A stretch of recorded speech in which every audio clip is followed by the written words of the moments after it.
Bienvenue dans ce nouvel épisode dans lequel nous allons parler de l'importance de s'accorder sur nos désaccords, de continuer une relation au-delà des divergences de points de vue, de préférences et tout ce qui peut potentiellement constituer l'objet d'une séparation, d'accord, qui peut occasionner une séparation dans un rapport que nous avons avec quelqu'un. Oui, effectivement, c'est un sujet très important parce que on côtoie des personnes chaque jour que Dieu fait et on tisse des relations. Et chacun de nous est unique. C'est un élément quand même très important à savoir, à ne pas perdre de vue lorsque on développe une relation avec quelqu'un. Chacun de nous est unique. Donc lorsqu'on va échanger avec une personne, on ne ne doit pas toujours s'attendre à ce que la personne pense comme nous, réagisse comme nous, ait les mêmes approches que nous, ait les mêmes préférences que nous. Tout simplement parce que la personne n'est pas forcément nous. Il n'y a rien d'aussi simple en fait que cela en fait à comprendre lorsqu'il s'agit vraiment d'un rapport entre deux personnes, que ce soit entre deux collègues, entre deux amis, entre deux frères, entre deux conjoints. On ne va pas forcément voir à la lettre, je parle vraiment à la virgule près, les choses de la même façon. Pourquoi ? Tout simplement parce que Dieu a créé chacun de nous avec une unicité qui est telle que only you can be like this, only you can do like this. C'est-à-dire que seul vous possédez de tels identifiants, on va dire ça comme ça, parce que même, vous voyez quand on va par exemple sur les réseaux sociaux, ou quand on crée un compte en ligne sur une plateforme donnée, on va souvent nous demander nos identifiants.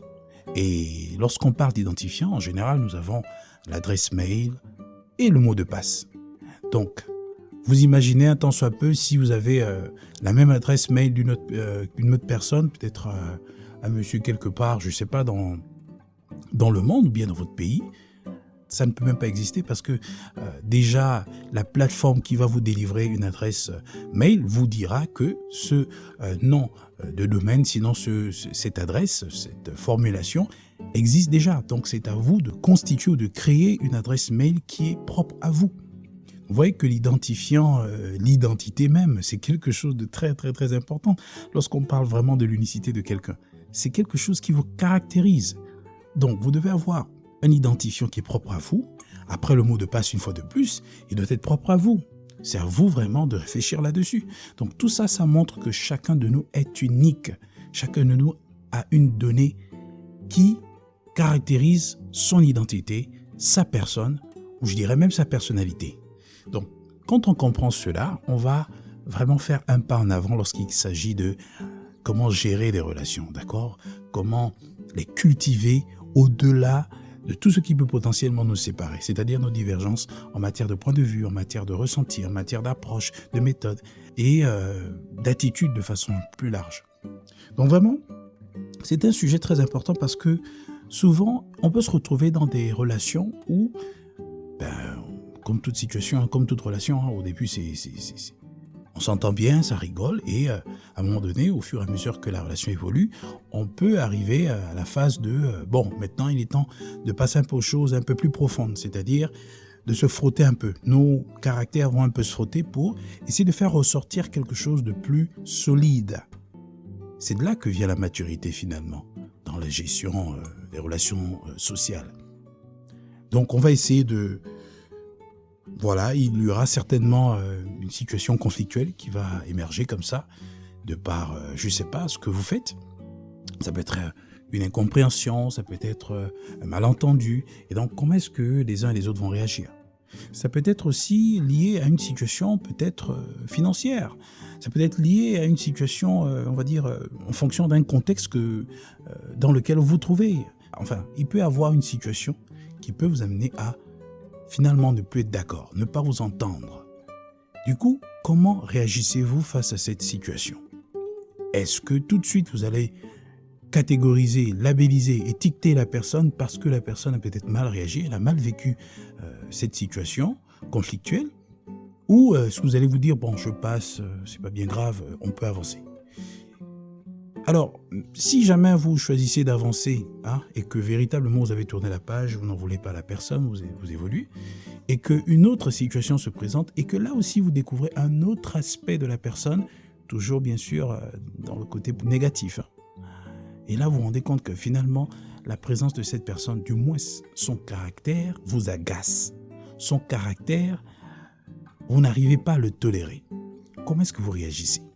Comment est-ce que vous établissez de l'équilibre entre le bon côté de cette personne, ce qui d'ailleurs vous a attiré, ce qui vous a amené à travailler avec cette personne, à collaborer avec elle, à date cette personne-là, si jamais vous êtes dans le cadre d'une relation romantique ou sentimentale. Mais si c'est dans le cadre d'une collaboration, est-ce que vous tenez compte des qualités que cette personne incarne pour essayer de faire comme un peu une balance, d'accord, avec son caractère que tout le monde a, finalement, chacun a un caractère, et puis il y a le mauvais côté. Comment est-ce que vous essayez d'établir en fait la balance de l'équilibre entre les deux pour essayer de se dire, comment est-ce que je vais gérer ça? Est-ce que je continue? Est-ce que le bon côté m'est beaucoup plus avantageux, bien entendu, sur le long terme que le mauvais côté qui peut, lui, de temps à autre m'affecter à court terme? Donc, est-ce que vous avez cette intelligence? Parce que certains parlent d'ailleurs d'intelligence relationnelle. Est-ce que vous avez cette intelligence à mieux gérer cet équilibre-là?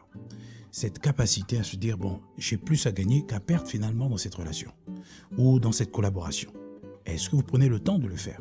Ou au premier échange, premier conflit ou première incompréhension ou divergence, vous vous retractez, vous dites non, je ne peux plus. Je m'arrêterai à cette relation, je mets fin à cette relation. Donc vraiment, est-ce que vraiment vous avez cette intelligence-là? C'est la question vraiment qu'il faut se poser. Parce que nous ne sommes pas toujours appelés à marcher avec les gens qui seront toujours d'accord avec nous. Je préfère, et dans la vie, je pense qu'il est préférable, donc ça n'a rien de personnel ici, il est préférable de marcher avec des personnes qui vous diront toujours la vérité, parfois même sans filtre, mais qui, dans le fond, ont une très bonne intention, que de marcher avec des personnes qui vous diront toujours ce que vous avez envie d'entendre et qui, dans le fond, de façon inconsciente et innocente, vous induisent en erreur, finalement. Je ne parle pas vraiment de ces personnes-là qui, vraiment, volontairement, de façon très intentionnelle, vous disent ce que vous voulez entendre, tout simplement pour vous planter, en fait. Je parle de ces personnes de façon innocente qui manifestent une attitude de béni oui-oui. Donc, à chaque fois que vous demandez un conseil ou quoi que ce soit, vous êtes toujours là, la personne, oui, il n'y a pas de souci, il n'y a pas de souci. Est-ce que vous tenez compte vraiment de ce fait-là? Parce que dans la vie, on dit souvent il vaut mieux être bien accompagné que d'être mal accompagné.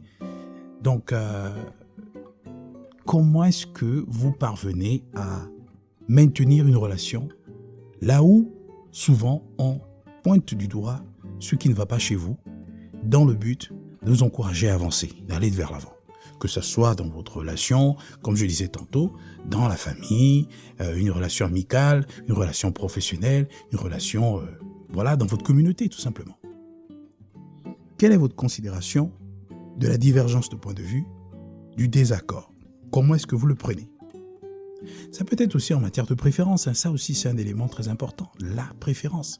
On n'a pas tous les mêmes préférences.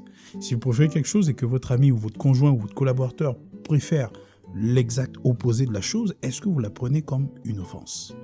Comment est-ce que vous vivez cette indifférence? Quel est le degré de tolérance que vous avez sur les divergences dans vos relations? C'est une question vraiment essentielle qui est très liée à la maturité d'une personne. Alors, ici, tout ce que je disais, c'était théorique jusque-là, mais on va passer un peu à la pratique. Je vais parler de ce que je vis.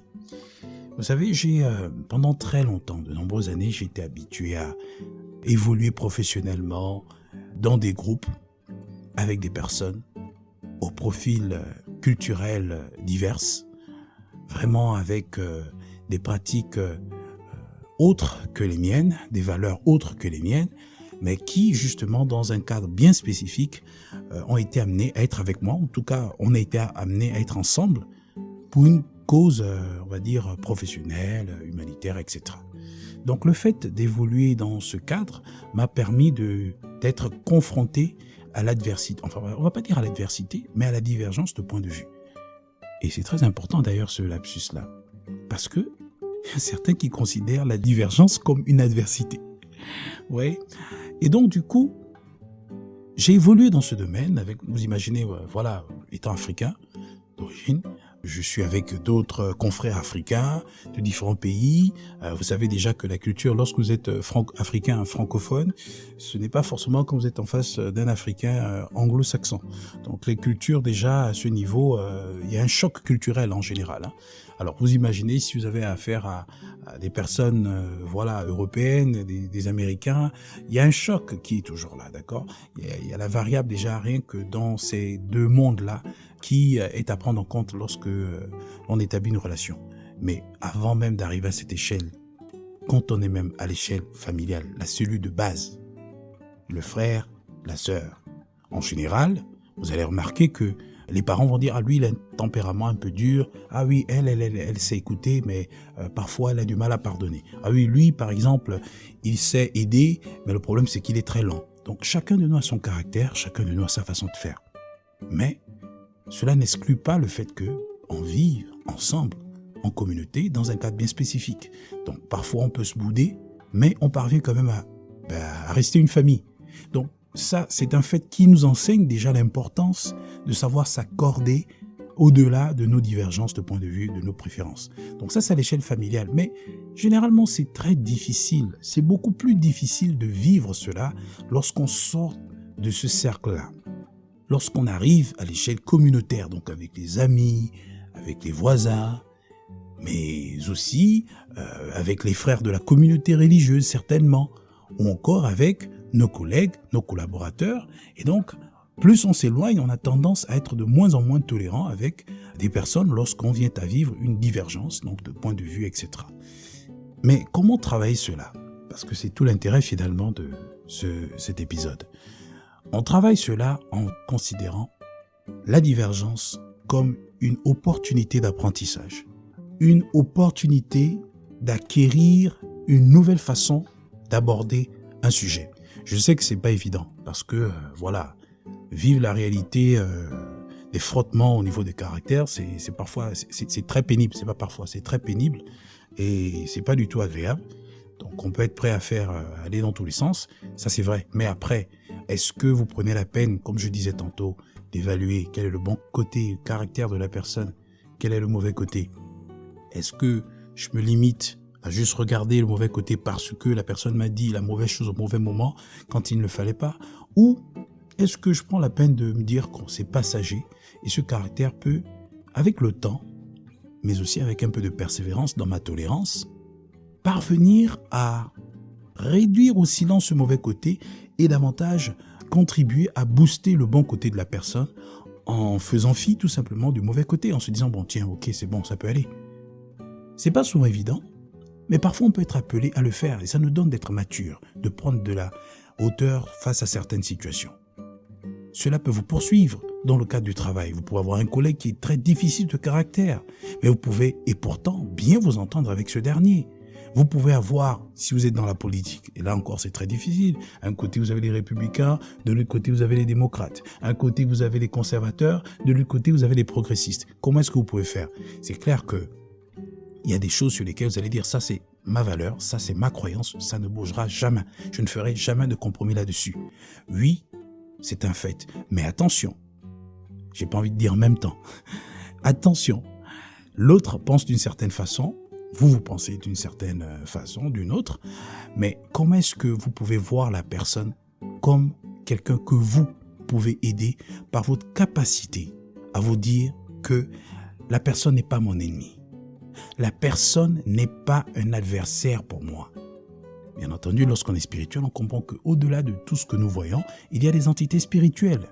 Mais sur la base de l'amour, on doit parvenir à se dire que telle personne n'est pas mon ennemi. Même si il peut arriver qu'on se sépare parce que, à un moment donné, une personne qui vous veut du mal, une personne qui ne veut pas changer, est loin de constituer un allié en fait de préférence. Ce n'est pas du tout possible. Une personne qui ne veut pas changer. Vous interpellez la personne, que là, toi, tu aimes le vol, tu aimes mentir, tu aimes tricher, toutes ces valeurs que universellement on peut s'accorder à dire qu'elles sont mauvaises, mais je ne peux pas continuer avec toi. Mais ce dont je parle ici, vraiment, c'est tout ce qui peut être considéré comme un caractère propre à la personne, qui n'est pas d'abord de fait une mauvaise chose en soi, mais qui en fait est juste une formation de sa culture. Donc comment, au-delà de ce fait, marcher avec cette personne et passer quand même de bons moments et avoir une collaboration saine et avoir une communication digne de ce nom. C'est là l'enjeu, c'est là la question. Moi, je me souviens que j'ai eu un ami, et là, une fois de plus, c'est en fonction de l'expérience accumulée. On était, d'ailleurs jusqu'à aujourd'hui, très proches. On se confie des choses. On a marché pendant de nombreuses années. On était dans différents cadres ensemble. À chaque fois qu'on a un temps de libre, mais on fait des activités ensemble, en fait. On a vraiment été dans quasiment plusieurs cadres, déjà dans le cadre religieux, dans le cadre professionnel, dans le cadre amical aussi, on se soutient. Comme on dit, a friend in need is a friend indeed. Donc un ami qui vous soutient est vraiment un ami, est un véritable ami. Donc on a connu des temps difficiles et on s'est toujours soutenu. Mais laissez-moi vous dire que cette personne, lorsque vous regardez son caractère, son comportement, mon caractère et mon comportement, mon style, mes préférences, son style et ses préférences, je vous assure, il y a des moments où je disais non, c'est pas mon ami, c'est juste qu'on s'entend très bien. Il y a des jours où je me le disais.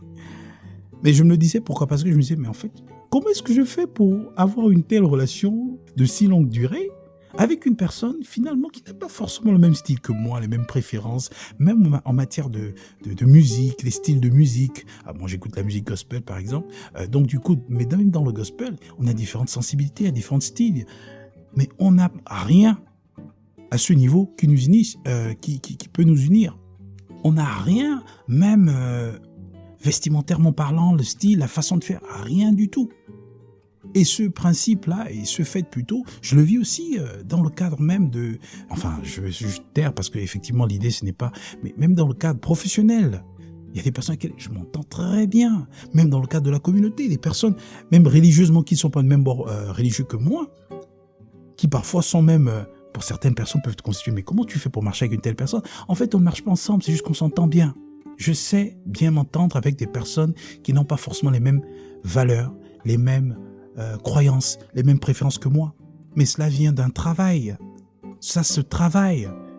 Comment arriver à s'accorder au-delà de nos divergences? C'est tout un art. C'est un travail. Et on ne le travaille que lorsque la situation conflictuelle se présente. Donc bref, on peut tellement dire là-dessus, mais ce que je peux juste vous dire, c'est que dans ce monde, vous serez toujours amené, toujours, et à chaque fois que vous devez évoluer, vous allez toujours rencontrer une personne qui doit vous casser la tête par son caractère. Mais attention, cette personne n'est pas votre ennemi.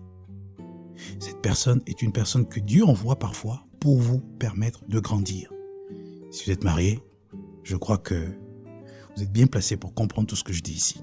Et si ce n'est pas votre cas, essayez de le vivre à l'échelle fraternelle, ou pourquoi pas à l'échelle amicale. Bref, tout ceci peut vous permettre d'aborder la vie autrement. Que Dieu vous bénisse.